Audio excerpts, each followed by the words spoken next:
Hello, good afternoon, and welcome to today's episode of Modesty's Money Masterclass. I remain your man, Ikenna Umezudike, the Director of Modesty Financial Consultants Limited, based in Luton, the United Kingdom. We specialize in mortgages, financial advice, investments, and financial consulting. And every Monday, we gather here to learn about personal finances and how to improve our relationship with money, which is what this broadcast is based on and which is what it's targeted to achieve every Monday. Financial education to improve your relationship with money. So Modesty's Money Masterclass, here we are again, and I hope you've had a very, very lovely weekend, because I have had a very good weekend myself, and I have come out this morning fresh, better, stronger, and looking forward to this week and what it brings. All right, so we've been on this series for some time. I'm talking about the essentials of family finance. And when I started this series, I told you that the essence of this is to help families, households, to improve their relationship with money, manage their finances better, and deal with financial situations better than they used to. Because finance, it's one of the least talked about issues in the family, but it's one of the most critical, fundamental, and significant issues that have the most significant impact in families. I was listening to a podcast this morning, and it said that 42% of marriages here in the UK end up in divorce.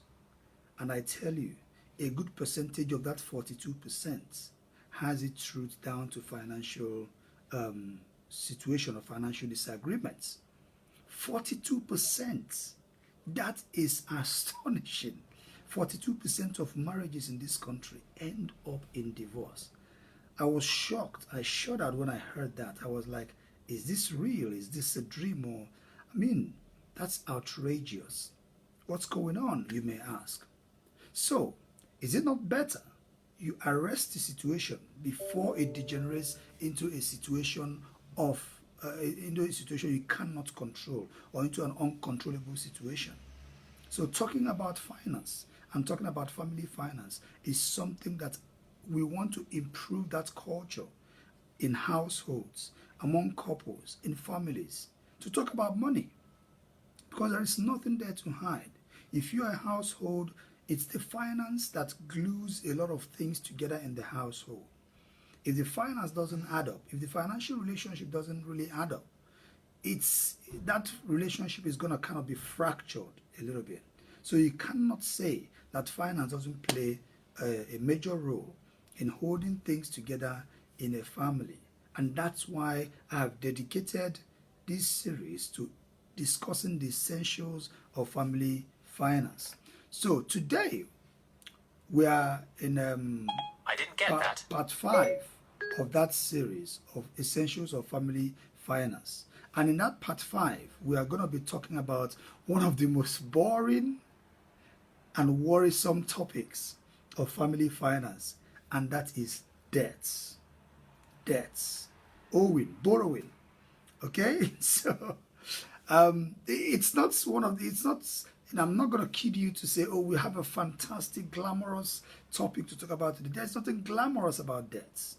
There's nothing fantastic to talk about debts. So I rather call it what it is. It's boring. It is worrisome to talk about it. But the earlier you talk about it, the better. Because if you don't talk about it and you bury your head in the sand, thinking it's just going to go away on its own, no, it's going to worsen. So the earlier you understand how to handle it, how to deal with it, how to approach it, the better. And the earlier you understand how you got yourself into it in the first place, and then find out how you can get yourself or yourselves out of it, the better for you. So today we're going to be talking about debts as it relates to family finance, household debts. Now I'm going to start with some statistics around household debts. This is coming from the Office of National Statistics here in the UK. But first of all, what are household debts? Household debts are is defined as the total debt of all the people in that household.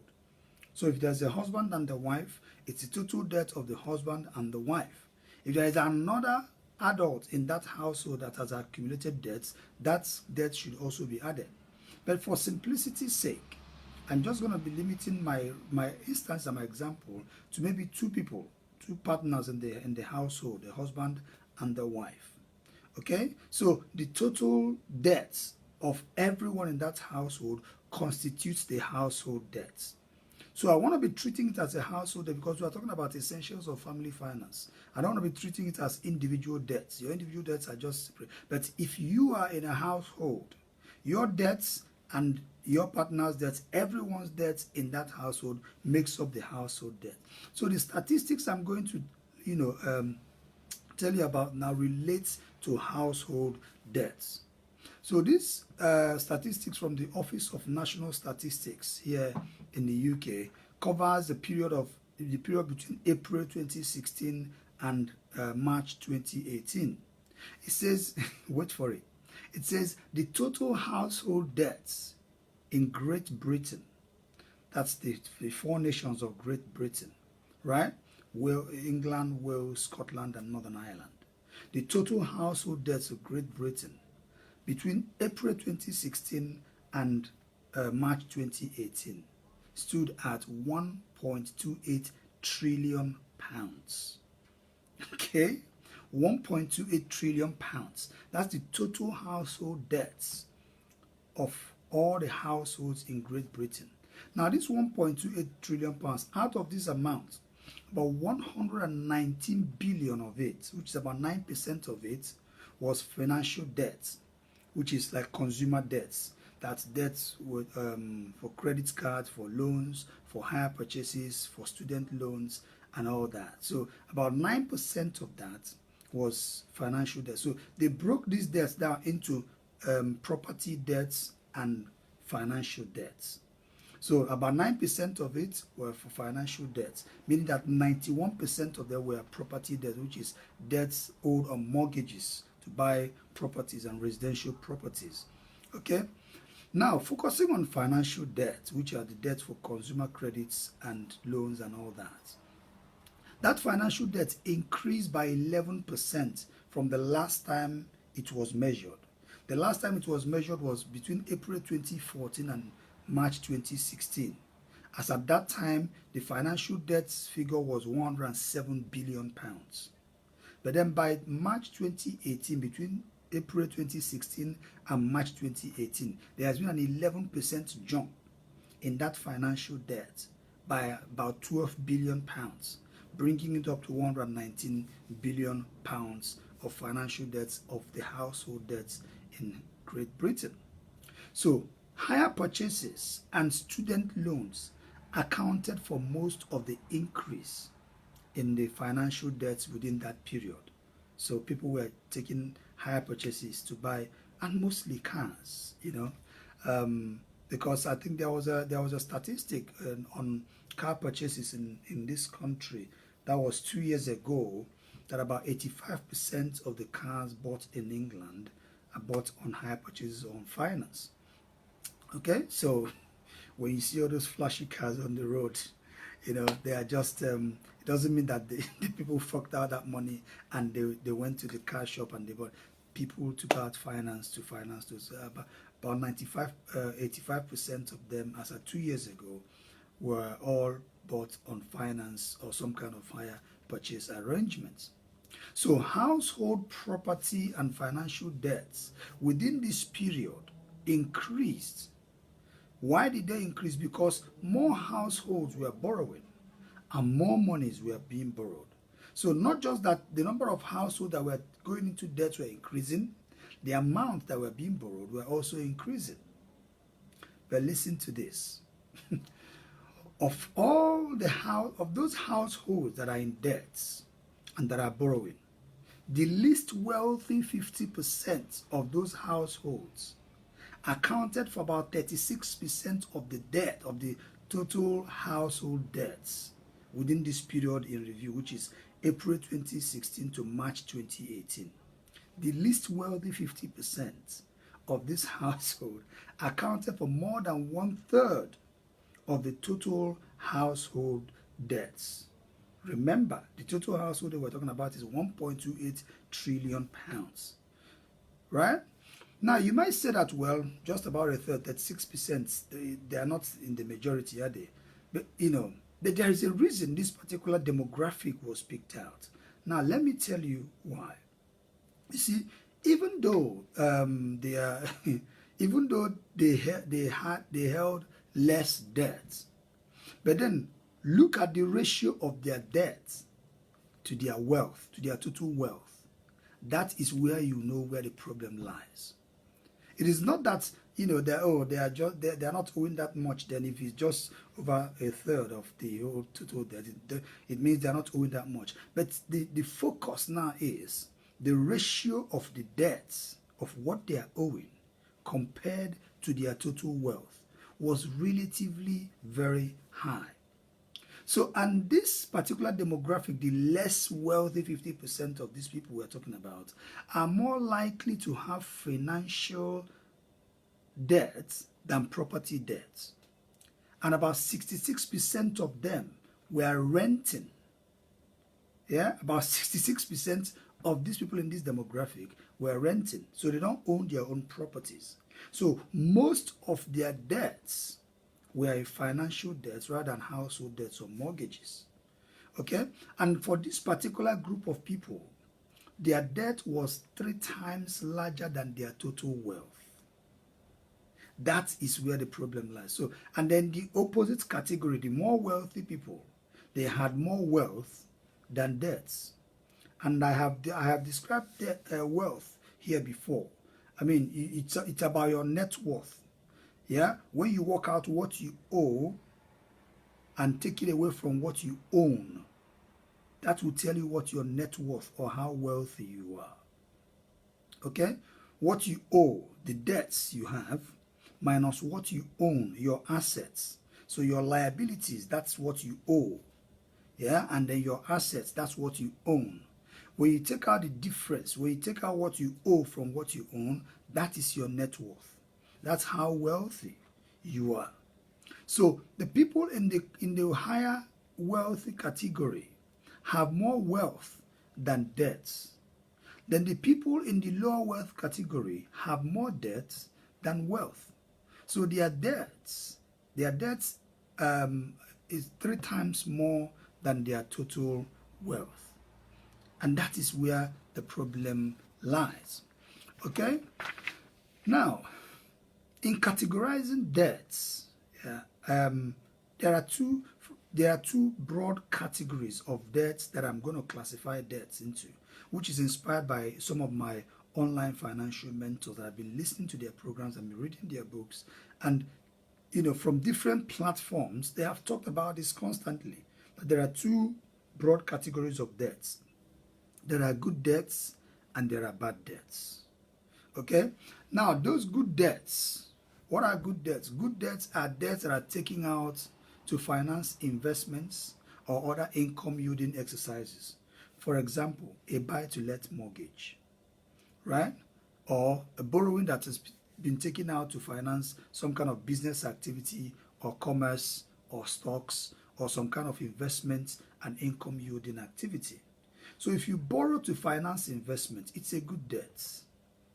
Because what happens is that inflation actually helps your debt if it's a good debt. Yeah, inflation helps wipe off the value of your debt, especially when it's a good debt. Because, for example, if you take out a mortgage to buy an investment property, and you take out that mortgage for, say, £100,000, yeah, and you owe, that mortgage is to run for 25 years. And if that debt of £100,000 is an interest-only debt, for example, for 25 years, hi, Emmanuel, good afternoon, bro, thanks for coming on. For 25 years, you are owing the bank £100,000. And trust me, in 25 years' time, the value of that £100,000 would have been greatly and massively depreciated by inflation. So which means in that 25 years' time, by the time you are paying that loan back, you are paying to the bank less in value than what you borrowed from them. Meanwhile, the assets, maybe the property which you have secured that particular debt, has been appreciating over time, and it has been appreciating in line with inflation. So while inflation was favoring your assets, inflation was wiping off the value of your debts, which you used to secure that asset. Okay, so that's why good debts, like debts that are used to finance investments and properties and stocks and commercial activities, are good debts. Because at the end of the day, those debts go to finance the income yielding activities that you engage in. Now, bad debts are debts that are taken out for consumption. For example, hi Uju, good afternoon, thanks for coming on. For example, credit cards, loans, hire purchases, store cards. These cards, all these loans and debts that are taken out to finance your lifestyle, right? They are bad debts because those debts do not pay for themselves. You pay for them out of your income. Because those debts are debts that deprive you of opportunity of investment. The monies you are supposed to be investing, you're using them to pay credit cards and loans and hire purchases and all that. So we call them bad debts because they do not generate you income. Rather, they are a liability to you, and rather they take away from your income. So whatever takes away from your pockets is a liability to you. And some of you will be very surprised and shocked to hear this.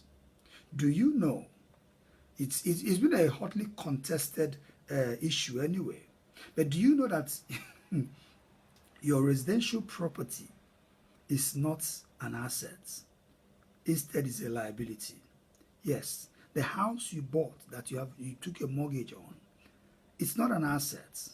It is a liability. The reason it's not an asset is because it does not put money in your pockets.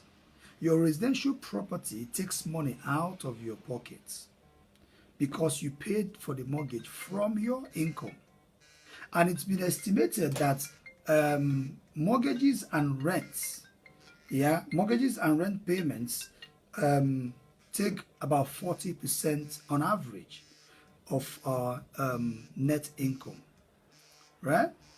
Of your net income, on average, 40% of it goes towards paying mortgages and rents. Okay? So that's money off your income.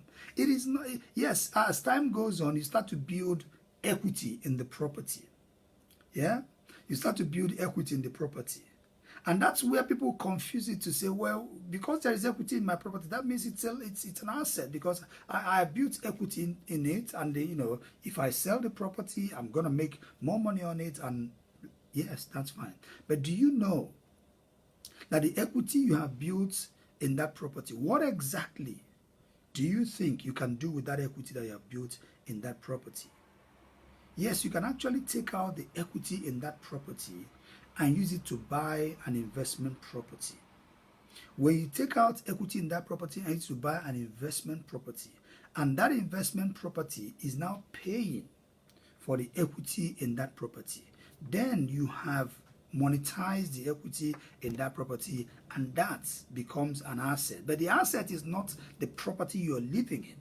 The asset is the property you have bought with that. So it's basically you taking money from your own equity and buying an investment property. Because if anything happens and you're unable to keep up with the repayments of that residential property, the bank will repossess it and you find yourself on the streets. But if on the other side, the investment property has a problem, you cannot keep up with the payments, the worst part of it, you sell it and you pay the bank off and you still remain in your residential property. So because you service that mortgage from your pocket, from your income, your residential property is not an asset, it's a liability.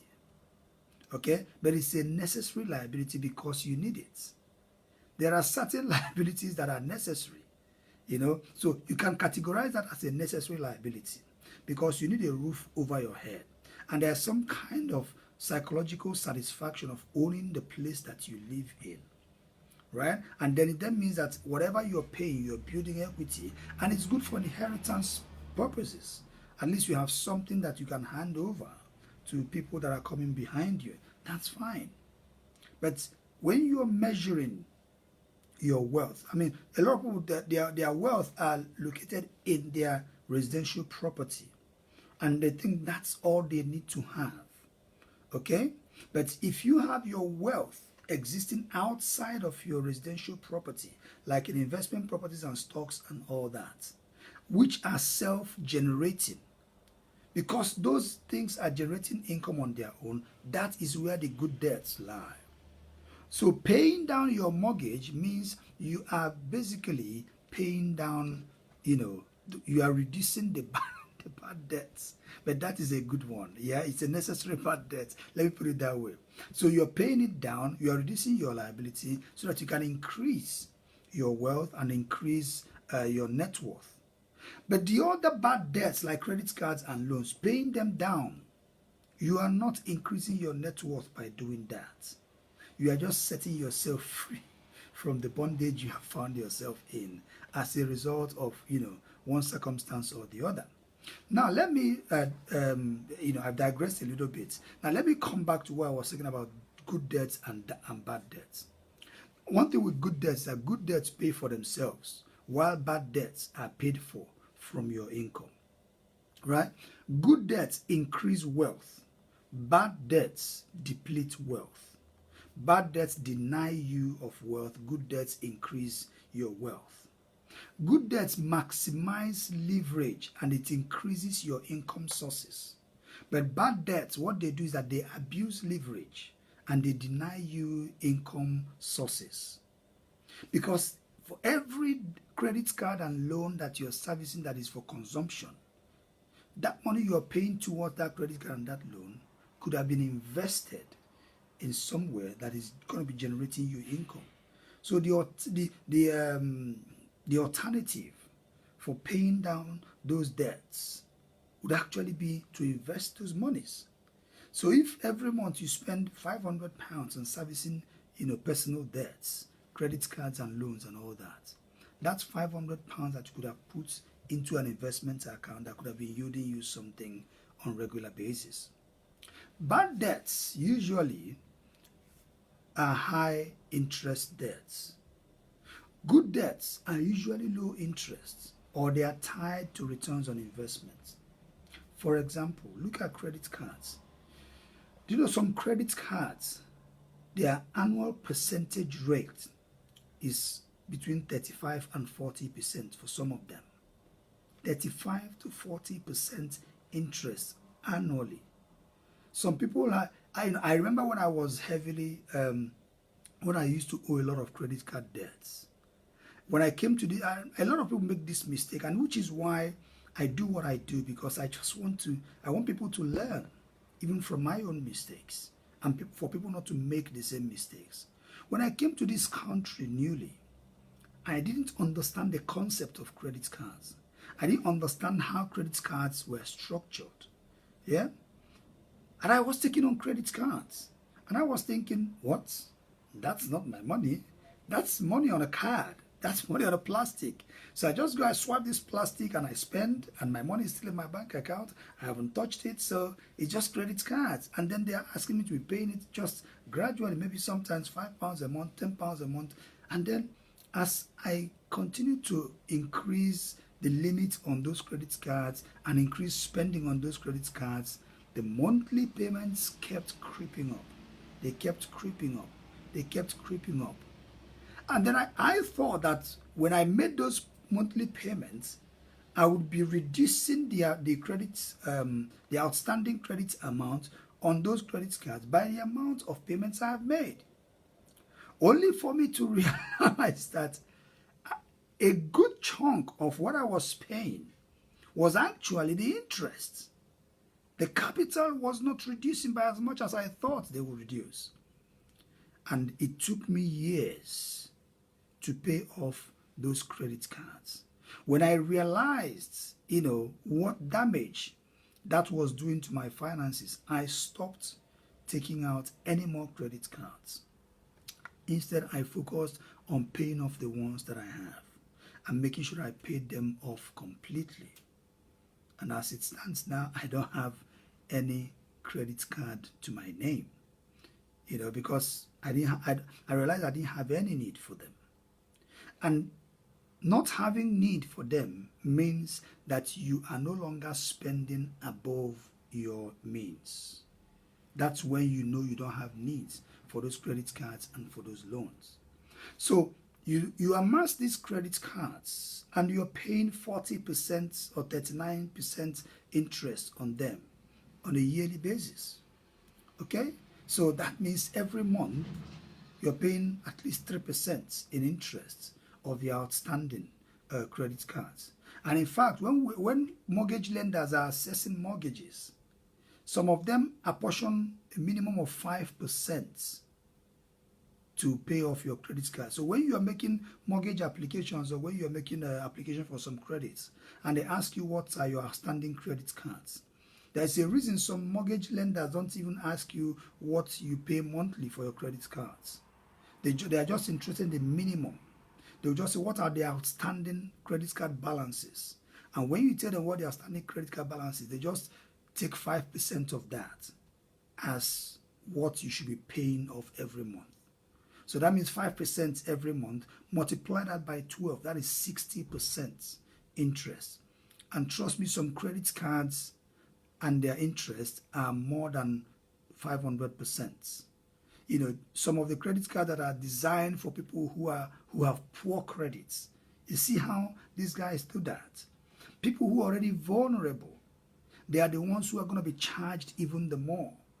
And they will tell you that it's good for you to build your credits. And in building your credits, you pay the ultimate price for being vulnerable. So the interest rates on cards for people in that category, and that is why the analysis from the Office of National Statistics show that people who are less wealthy are owing more in financial debts than those who are wealthy, because the financial debts and the campaigns are targeted at people like that. And then you see all that adverts on TV for people with poor credit. Oh, no matter your credit status, we are going to give you a card. Beware and be careful. So bad debts usually are high interest debt, but good debts, for example, if you want to buy a property now, an investment property, while you get a credit card for consumption at 40, 50, 60% interest in some cases, you could actually borrow to buy a property, wait for it, at an interest of 1.25%. And if you're buying a limited company, it might be just like 3.18 or 3.2%, depending on your status. But look at that margin, look at that difference. To borrow to buy a property for investments, you do that at just about 3% interest rate. And then to borrow to consume, you have to pay hundreds of, 30, 40, 50% interest to do that. Or even some people have taken credit cards, and what they have done is that they've used that credit card to invest.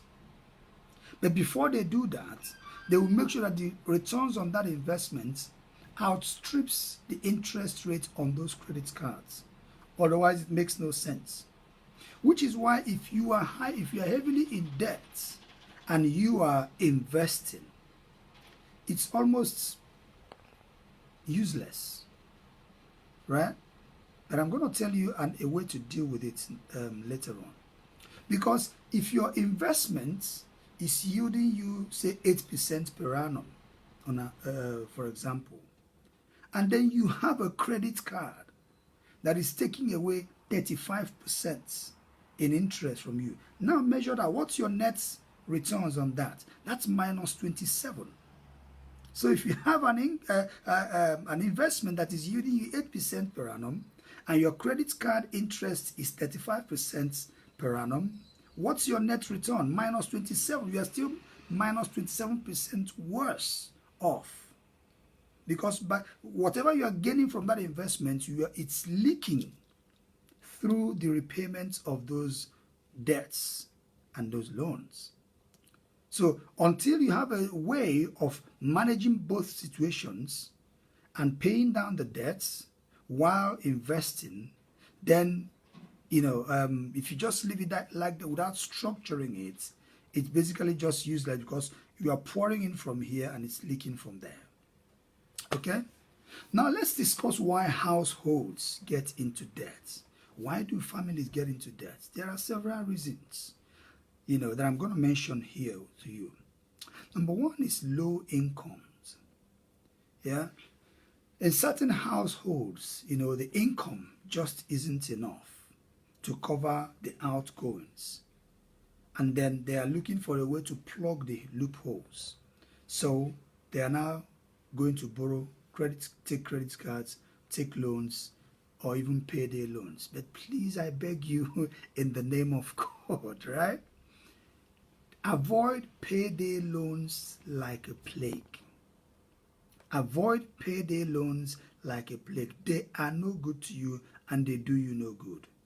That is an absolute disaster of an approach to dealing with your finances. And especially even people who are going to borrow to take mortgages, if you have any intention of taking out a mortgage, don't even let anything like payday loans appear on your credit report. Because for some lenders, as long as you've taken out payday loans in the last 6 years, they're not even going to touch your application. For some lenders, if you've taken out payday loans in the last 3 years, they're not going to touch your application. Because as far as they are concerned, you're a poor financial manager. You cannot manage your finances. You cannot live within your income. There is no way you can afford that mortgage because you are, and if you have taken out payday loans recently and then you wanted to go and apply for a mortgage, that's even more disastrous. But I'm not even talking about how it affects your mortgage application. I'm talking about how it affects your finances as a family. Payday loans are cutthroat rates. Have you seen some of the interest rates on those payday loans? Some of them are like 1,000% or even 2,000%. The likes of one that went bust. Have you looked at their terms and conditions and seen that some of the APRs are like over 1,000%? Again, I am telling you from, my experience of when I came to this country newly, when I had no idea of what these things meant. I just thought that there were, facilities that are available for you to use, take them and you pay them back. But then the older we get, the more experience we get, the more knowledge we get. So the reason I'm doing some of the things I'm doing, I'm saying some of the things I'm saying, is so that you do not have to make those mistakes. Right? Yeah, learn from my own mistakes. But I'm telling you, avoid payday loans like a plague. Because they do you no good financially, they do you no good psychologically. Right? They prey on the vulnerable, on the most vulnerable. And when they come to, they are very aggressive in their debt collection measures. When they are giving you that loan, they are very, very, sweet-tongued. They sugarcoat it and make it look like, there are no pains at all. But the moment you default and you start defaulting on those loans, you will see the other side of those payday loan guys. So, for the good of your own health and wealth, avoid payday loans. Number 2 reason why households get into debt is poor financial attitude. Some people have, poor attitude to financial management and financial, comprehension. I'm going to tell you something, right? Before you in a household, before you decide to engage or to get yourself into any kind of debt, be it loan, credit card, or store cards, or ordering stuff on credit and whatever, I want you to do what I have coined the NALA test. Right? This is something that I came up with, out of my personal brainstorming session. It's called a NALA test, N-A-L-A. Number 1, N stands for necessity. Ask yourself, this thing that I'm trying to get now, is it necessary? Even if you're trying to buy that thing on credit, the necessity is the first thing you need to consider. Sometimes we struggle with necessity because sometimes we try to justify the necessity of what we want to buy or the debt we want to take on. We find a way of justifying them so that it suits our own individual needs, our individual tastes. But deep down inside you, you have not given it a serious thought about necessity. And that's where the 72-hour test comes in. The 72-hour philosophy is this. If you want to do something, if you want to buy something, if you are pressed to buy it, even if it's online, just take that thing, put it in the basket, in the shopping basket online. Leave it there for the next 72 hours. If the appetite to buy that thing remains the same after 72 hours, then probably that thing is, you need it. But if after 72 hours, the appetite to buy it, is no longer there, you realize that probably you didn't even need it. So you are only trying to act on impulse. So the same thing, when you see that flashy advert online for that credit card and the loan, and that's buy now, pay later, because it sounds very sweet at the beginning. Just give it a pause. 72-hour philosophy, right? After 72 hours, if the urge is still the same to grab that thing, then probably it might be that it's necessary. But after 72 hours, if the urge is no longer there, then just move on. You just dodged a bullet. All right? That's N. Then A is affordability. This thing I'm looking to get, can I afford it? Affordability is not just about judging whether your salary can carry the repayment. It is part of the affordability. But then, if you can afford to buy it in cash, would you rather buy it in cash or would you rather buy it on credit? Which one would make more sense to you? And if it's going to come off your wages, what other liabilities are you piling on the weight of those wages? Affordability test is the second test you're going to take before you make that decision. Number 3, L, is longevity. For how long am I expected to pay this debt? If I take out this credit card now, how long will it take me to pay it off? Assuming I max out the credit card. How long will I be in this debt? If I take out this loan now, it's going to be a 60 months loan. That's 5 years. So for 5 years, I'm going to be paying it off. From now to the next 5 years, have I got enough allowances in my finances to make provision for paying off this loan every month? Okay? The other one is accountability. Who can hold me accountable for this decision that I'm about to make? And when we're talking about a household finance, there is no better person to hold you accountable than the person you are living in the same household with. And it has to be somebody you trust. So your partner. Therefore, have a conversation with that member of the household, because every debt that anyone owes in that house becomes a household debt. So have a conversation with your partner and say, I'm looking to do this. How do you see it? I'm looking to take out this credit card. What do you think? And then your partner can ask you, what do you need the credit card for? Oh, I want to book a holiday with my mates. I want to use it to pay for this or to pay for that. And then you guys start brainstorming. Are there better ways of taking care of that financial obligation rather than taking out a loan or credit card? Accountability. So you look at, to take that NALA test, N-A-L-A. I take it again. It's necessity, affordability, longevity, and accountability. So number 3 on why household get into debt is gambling. You must have heard on the TV the government is cracking down on gambling houses and gambling establishments and forcing them to do more, because gambling has broken a lot of homes, it's deprived a lot of people of their future, it's taken a lot of lives. Some people have taken their lives because they have amassed so much debt because of their addiction to gambling that they can no longer take it, and they took their own lives.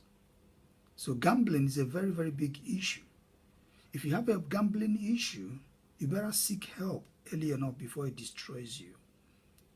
And if there is any way you can avoid it completely if you cannot control yourself and control what you do with it. And financial institutions, when they look at your financial bank statements and they see, payments to gambling sites, they become very, very worried about you. They become worried about you because you might be paying £5 now, but those £5 could easily become £500 in the nearest future. That's how luring and how tempting and how bad it is. The other factor on why households get into debt is unemployment.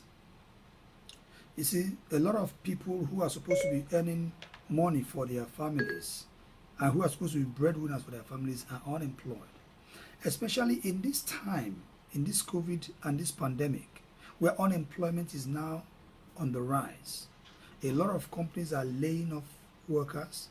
By October, the furlough scheme will end, and a lot more people are going to be made redundant, and a lot of people are going to lose their jobs. So expect the household debt figures to spiral, to surge, to increase astronomically, because people are going to struggle to cope. The other factor we're going to be looking at is lack of financial plans and goals. Why households get into debt? A lot of households just live their lives on the basis of, whatever the day brings, we'll take it. No. If you have clear-cut financial plans and goals, and you're disciplined enough to follow them, you will find it difficult to deviate from them, and it will be more difficult for you to get into debt than get out of it. So clear-cut financial plans and goals helps you to live within your means. And that leads me on to the next one I'm going to talk about, lack of budgeting. If you don't have household budgets, if you don't have budgets for your income and your expenditures on households, you're more likely going to drift into debt, because you don't even know how much you earn, how much comes into the family and to the household, and how much leaves. You will find it difficult to even determine what level of debt you should be taking on. But if you have a clear budgeting arrangement, whether you write it down or you use an app or you do it on your head, have a clear picture of what the total household income is, and then work out what total outgoings are. That will tell you how much you are allocating to savings, to investments, to insurance, to debts, to utility bills, and to essential expenditures. The other point is lack of financial education. So if you are listening to this program, you're financially educating yourself, and it gives you a better chance of living a debt-free life, because you have taken time to watch this, you have taken time to listen to this. It means you have the desire to learn on how to improve your relationship with money, especially when it comes to household debts. So for lack of financial education, people don't take it seriously. You don't read articles on personal finance. You don't listen to podcasts on personal finance. You don't read books on personal finance. You do not watch videos on YouTube channels on personal finance. You do not watch clips on personal finance. You do nothing. You don't even attend seminars. You don't attend webinars. You don't do anything to increase your knowledge of personal finance. How would you then learn how to manage your finances? Even if it means speaking to a financial coach or a financial advisor. Whatever and however means you find it more comfortable consuming content on personal finance, please do. I highly recommend this podcast the Meaningful Money podcast. I highly recommend it to anyone who is interested in learning more about personal finance. I have been listening to the Meaningful Money podcast, and it's made a massive, massive difference, for me. So it's a podcast that I take so seriously, and I listen to it. And I listen to other personal finance podcasts as well. But the Meaningful Money is a very, very good one. And if you go on Instagram, there are lots of personal finance coaches and people that you can follow on Instagram. And they release daily tips on personal finance and investments, and it gives you an idea of what you need to do to be financially free. The other factor that's why households get into is financial indiscipline. So people draw a plan in January, and by March they're already defaulting from that plan. So it takes a lot of discipline for you to follow your financial plan. If you have said, I'm going to be setting aside 10% of my earnings as savings every month, be financially disciplined enough to make sure that 10% comes out of your earnings into your savings account uninterrupted. And once it goes in there, lock it with key. Don't touch it unless there is an emergency. And that emergency has to have a very few definitions. Emergency is not where your friend has invited you to a wedding and you need to buy a new dress to attend the wedding. That's why you say, oh, this is emergency. I'm going to dip into my savings. I'm going to buy this dress, and then that's it. I'm not going to touch it again. You're messing around with your future. Okay? The other point, the last but not the least point of why households get into debt is selfishness. Yeah? In a household where there is maybe a husband and a wife or two partners, and one of them exhibits an act of selfishness, you are just being inconsiderate of the other person. So you just go on, and you amass all these debts. You take on all these credit cards and all these loans and all these store cards and all that, sometimes without even the knowledge of your partner. And then at the end of the day, it becomes a family burden. So many families so many marriages have broken down, so many relationships have broken down because of this. Because by the time the other partner finds out what you have been doing in secret and behind them, you have been damaging the financial fortunes and the financial future of that family without consulting your partner. That is financial sabotage. That's a household financial. You have been sabotaged. So the other party has been working so hard to make sure that your financial future, your financial standings in the household is very much intact. And then you've been going on your own end and sabotaging it. Some people, they are selfish when it comes to gambling. They will just go and be gambling without the knowledge of their partner. And then they keep on amassing debts as a result of their gambling habits. And before the other partner finds out what's been going on, it's gone out of hand. So while you are in that household, please do not be selfish. Be considerate of your partner when you make certain financial decisions. And always know that the financial decisions you make will always come back to become a household issue. So therefore, always discuss it. Right? Okay, so now we know why households get into debt, and we have had all the statistics about good debts and bad debts and all that. How then do we reduce household debts? How do we get out of it? People who have found themselves in that situation, how do they get out of it? Now listen to this. You see, financial experts have suggested that the maximum ratio of your consumer debts to your income must not exceed 20%. Maximum ratio. Yeah? So that's just the maximum. To find out whether you are above or below that maximum, your net income, this is the formula. Take your net income and multiply it by 0.2, which is 20%. Whatever that figure gives you should tell you the maximum amount that you should be spending on servicing debts and loans in the household. Say, for instance, if the household income is, say, £2,500, that's the income in that household from every party in that household. The net income, that's income after tax, Yeah, if the household income is say £2,500, the net household income, it means 20% of 2,500 is £500. It means in that household, you shouldn't be spending more than £500 to be servicing the debts in that household. That's the maximum that financial experts have suggested. But I don't want you to use that as a guide and say, okay, yeah, our maximum household income is 2,500 and we spend £300 to service our debts, so we still have £200 more to go. Hey, where's your next credit card?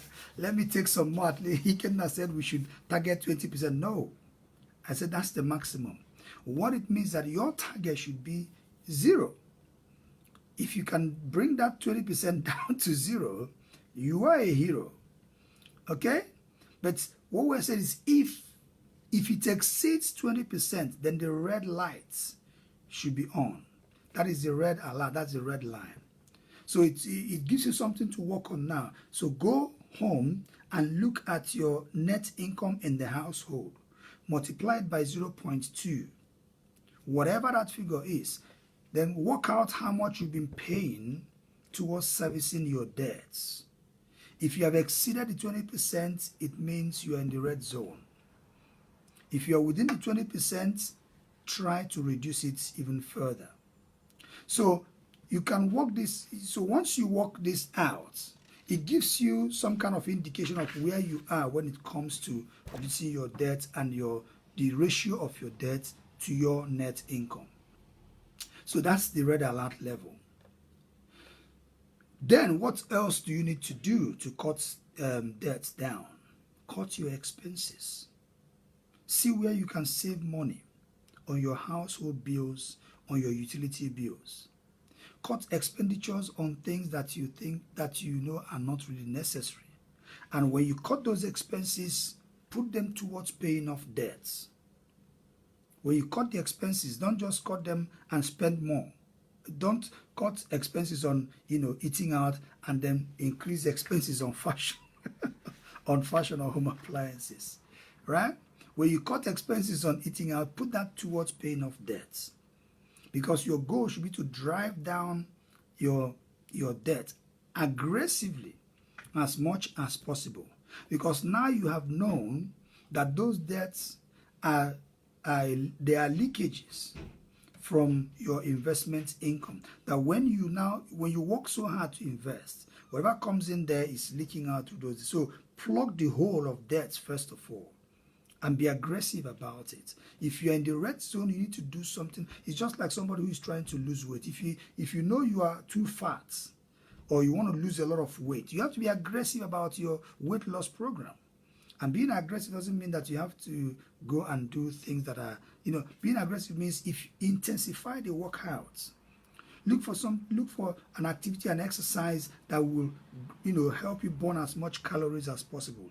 If you apply the same approach to debt reduction, you will achieve more results quicker. The other thing to do to reduce debt is to increase income. Yeah, if you now realize that, okay, the problem here in this household is that we don't earn enough to live on, and that's why we're getting into debt. What can we do to get more money?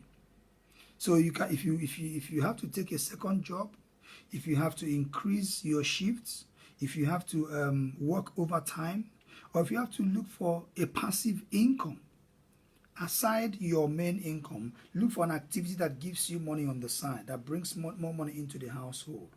Because you have already discovered that is where the problem is. We do not earn enough. And that's why we need to increase it. So increase income so that you will then have enough to live on, and you will not have to borrow to live on other things. The other thing you need to do to reduce debt in the household is now to prioritize the debts. I have talked about the high interest debts like the credit cards. Those are the revolving credits like the credit cards. So those high interest debts should be the ones you should target first to pay down as much as possible. Reduce the high interest debt with as much speed as possible. So prioritize them and pay them off. So once you paid off the high interest debts, then the next focus should then be on those debts that are not high interest. So what I'm saying is, when you want to pay off your debts, your credit cards and other high interest debts, see if you can pay more than the minimum required amount every month. Right? If the minimum payment on your credit card is £100, see if you can afford to pay £120 instead of £100 or £150, because for every extra payment you make, you are driving down the outstanding balance. And because the interests are calculated on daily basis, from the day you drive down that outstanding balance, the day you make that payment, the interest reduces, the outstanding balance reduces. So if you can afford to make overpayments, so focus more on making overpayments on those high interest debts. And when you finish paying them off, it doesn't mean that you should ignore other debts because you want to pay down this one. The other debts you can afford to be paying, the normal minimum amount on there. But any spare cash you have, put them into paying off the high interest debts, right? As long as it doesn't hurt your savings and your investment plans as well. Yeah, focus on paying those ones down, and once you pay them off, that extra money that you have saved by paying those off, now you use them to channel towards paying the low interest debts off. And then once you pay those off, anything left, once you pay those debts off, the monies you have saved in paying off debts, start investing those funds. That's where the financial freedom starts. Now, the other thing you can do also to pay off your debts and to reduce your household debts is to consolidate the high interest debts into a single low interest debt. Debt consolidation is an option. Debt consolidation means that you have taken all your credit cards and the high interest debts, and then maybe you walk into a bank and you say, I want to take a loan. And they say, what's the purpose of the loan? You say, debt consolidation. Okay, what debts do you want to consolidate? Okay, I want to consolidate my car finance. I want to consolidate my credit cards. I want to consolidate my hire purchase and my store card loans. I just want to consolidate. So I want to take one lump sum debt of, say, £10,000 to pay off all my outstanding credit cards. So the bank will now give you one lump sum debt, one debt of, say, £10,000, maybe at a reduced interest rate, at a lower interest rate of, say, 3.5%, for example. So you owe one institution £10,000. And in that £10,000, they will now use that money, or you will use that money, or sometimes, in most cases, the banks and the financial institutions prefer to pay the loans off themselves. They will use those funds to pay off all those credit card loans that you are owing. So if you had 5 or 6 credit cards scattered all over the place, amounting to £10,000, you no longer have 5 people that you have to manage their payments every month. You've paid them off. And each of those credit cards were like, 30% interest rates. And now you brought all of them together into a consolidated loan, one loan of, say, 3.5%. So, for example, every month in those credit cards, what you were paying them every month in repayment was, say, £500 every month in repaying them, the minimum. And now you've consolidated that into one £10,000 loan, and you're now paying £350 a month to the bank just for that loan, and that's for 5 years. So in the next 5 years, you finish paying that loan off, you're financially free, you're debt free, and then you can look forward. And once you got that sorted, you can now start working on your financial investments and savings and looking forward as well. But one temptation that goes with consolidation of debts is that when people consolidate their debts, they think, okay, now I have room to borrow more. And then they go on another borrowing spree. The moment, if you do not understand why you are consolidating the debt, you will fall into that trap.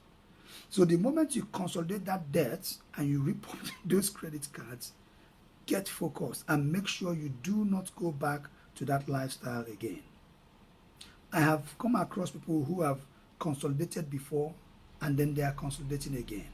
Some consolidated loans are now are secured on their properties. They take out a second mortgage as a consolidation loan because mortgages are the interest rate on mortgages are very, very low, especially now. And they are paid over a longer period of time. So the repayments are very, very small. And they are like, wow, I used to pay £500 to service my loans. And I consolidated it to my mortgage, and it's been spread over the 20-year period. And you know, it's now cost me just £100 to pay. Once I pay £100 towards that, that's it.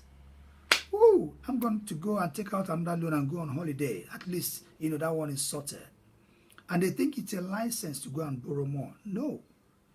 What you have done and what you need to understand is when you consolidate loans, especially on your mortgage, you take out a second mortgage, over the longer period of time, you will end up paying more, right? Because that loan, you're paying for it over a longer period of time. So over that longer period of time, you end up paying more in terms of the aggregate repayments and the amounts paid on that loan.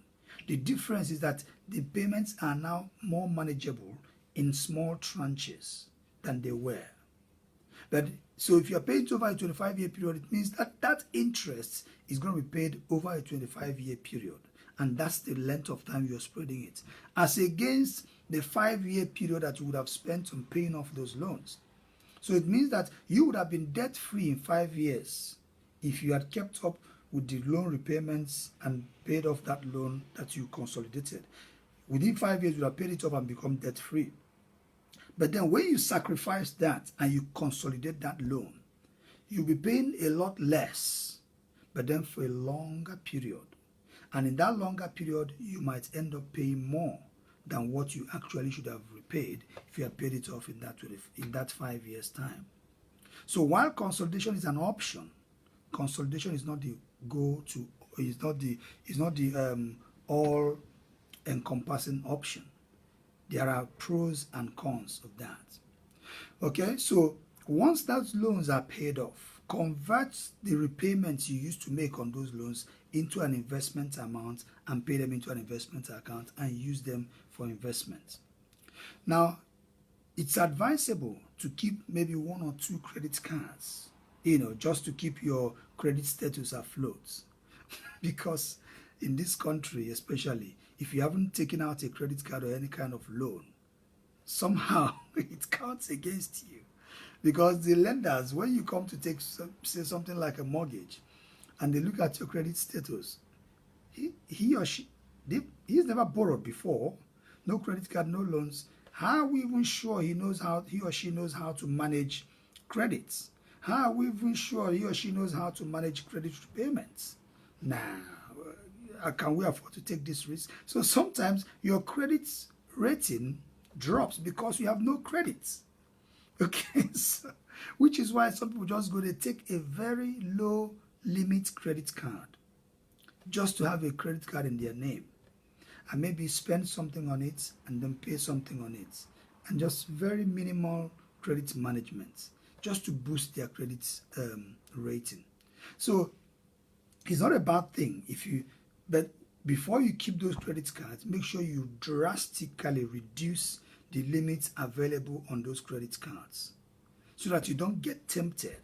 Because the psychological temptation of knowing that, I've got £15,000 on that credit card.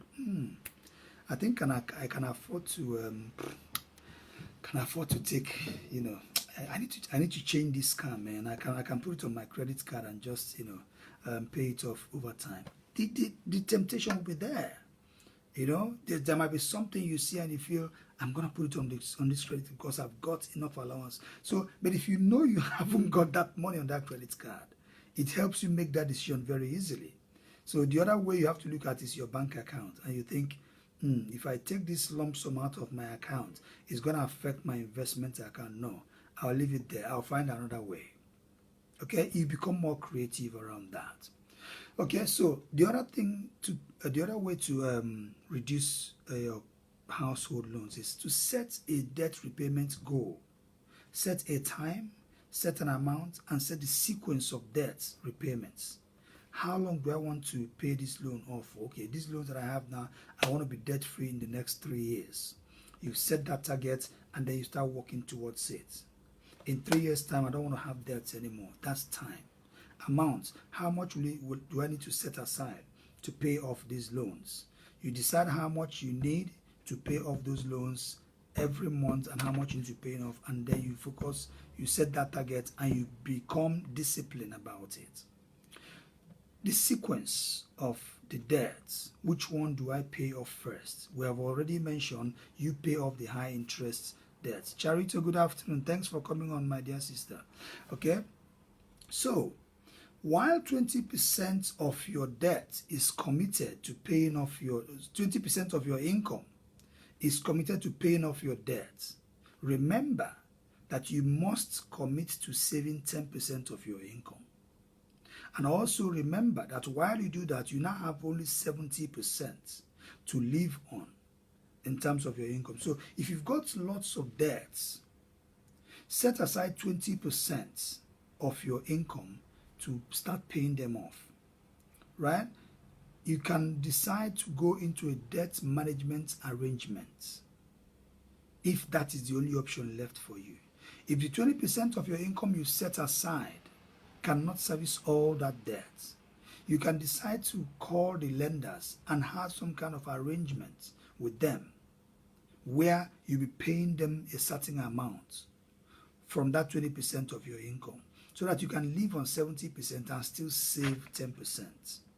Which is why experts, financial experts, as I said earlier, were suggesting that the maximum ratio of your debt to your income should not exceed 20%. If it does, that's a red alert. And then if you're struggling, if you're still struggling, please seek help.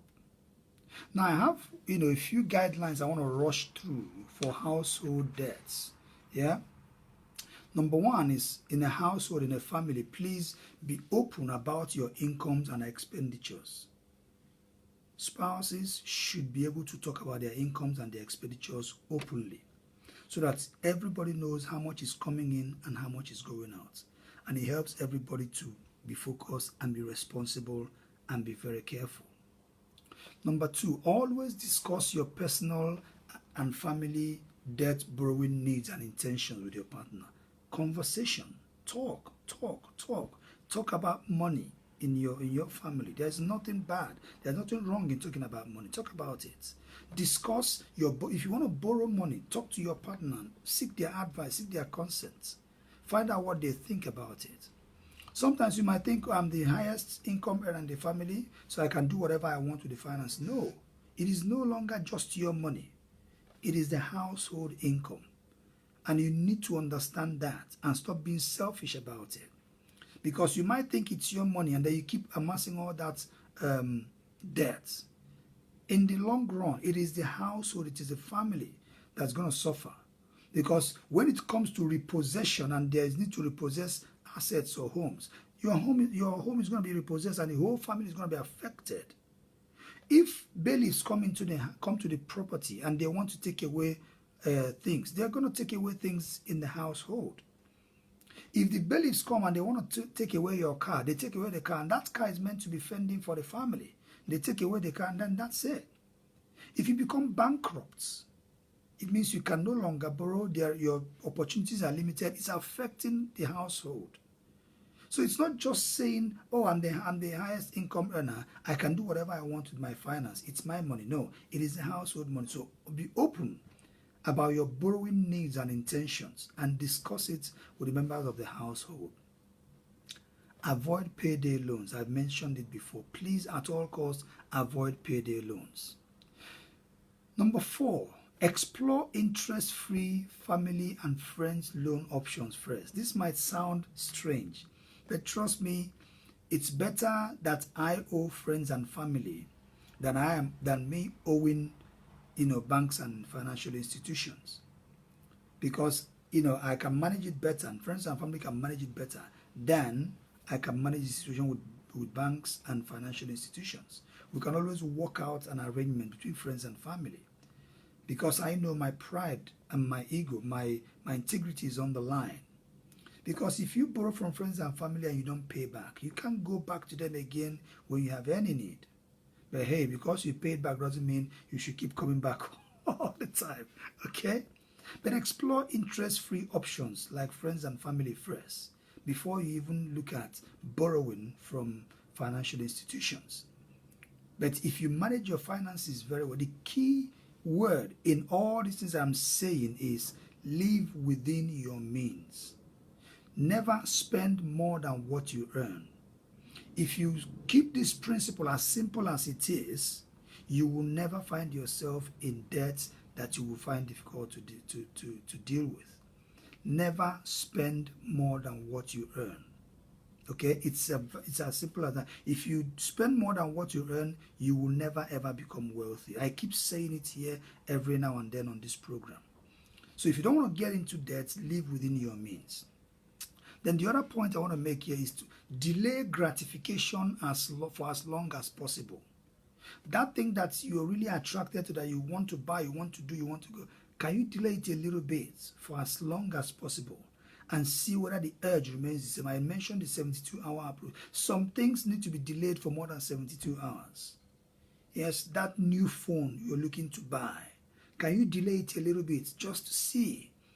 I mean, if your current phone is still functional, still serves the purpose, is not really that bad. If the urge is simply because you want to use you want to be among those who are using the latest phones in town, but your current phone still serves the purpose, can you delay it a little bit?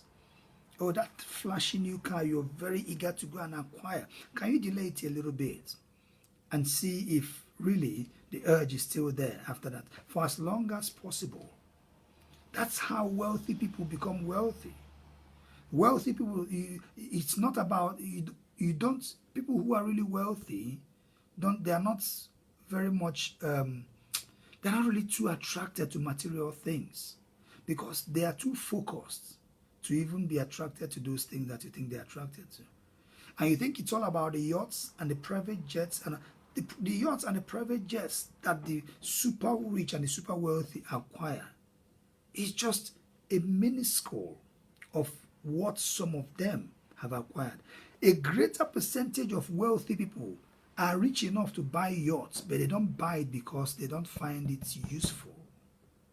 It's a very small percentage of wealthy people that you see that display material wealth. And a lot of people that you see that display that material wealth are not really wealthy. They are just high income earners. And now let me tell you something. Do you know that some people who are high income earners are also engrossed in a lot of debts? That tells you that income is not the problem, because these guys they earn good money. Some of them have good professions. They're earning hundreds of thousands of pounds, over 100,000 pounds every year. But their debts are like, mountainous. So income is not the problem. They earn good money. So why are they in debt? That tells you that it's a behavioral problem. So I've been reading and listening a lot to behavioral finance recently. And you see that the way people react to money, the relationship that people have with money is different depending on their level of financial education. So some people are just high income earners. They are not wealthy because the ratio of their debt compared to their wealth is still less than those who are even earning less than they are earning. So there are people who earn less than they are earning and they are wealthier than them. But there was a friend of mine that was, I met some time ago, and he was telling me that, hey, my monthly expenditures is over £10,000 a month. His monthly expenditures over £10,000 a month. This guy has a massive 4x4 vehicle, the latest range in town that he cruises with.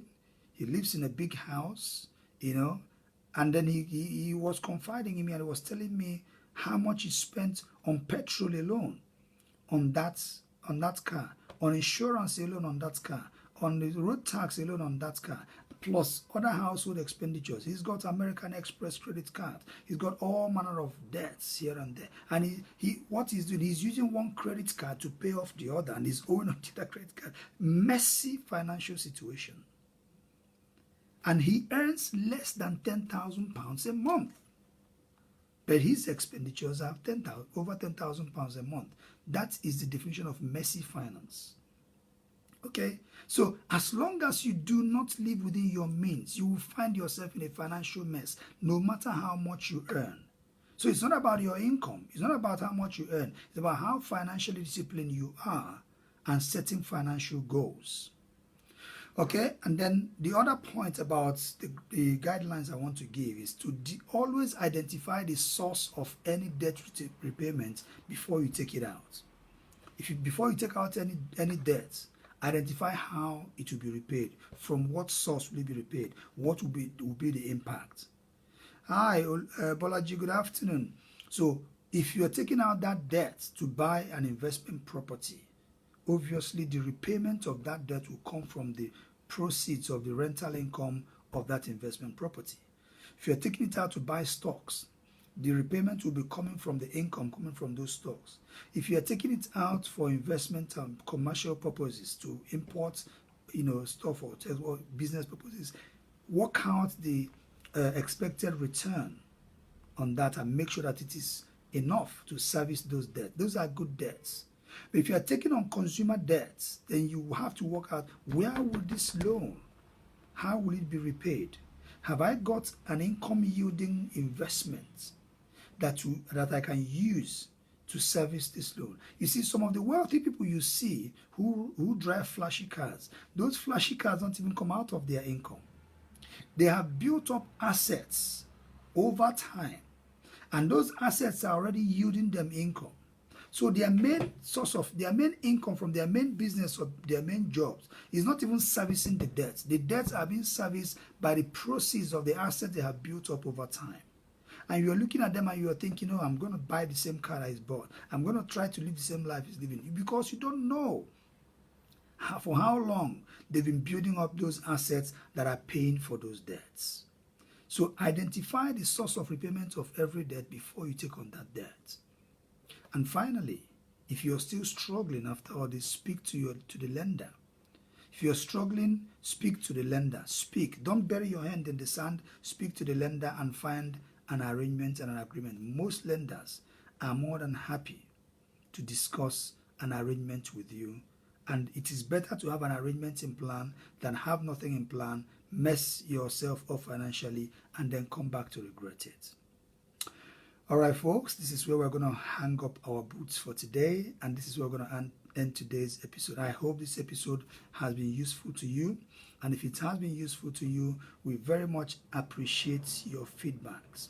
On whatever channel you are listening to this, whether on the YouTube or whether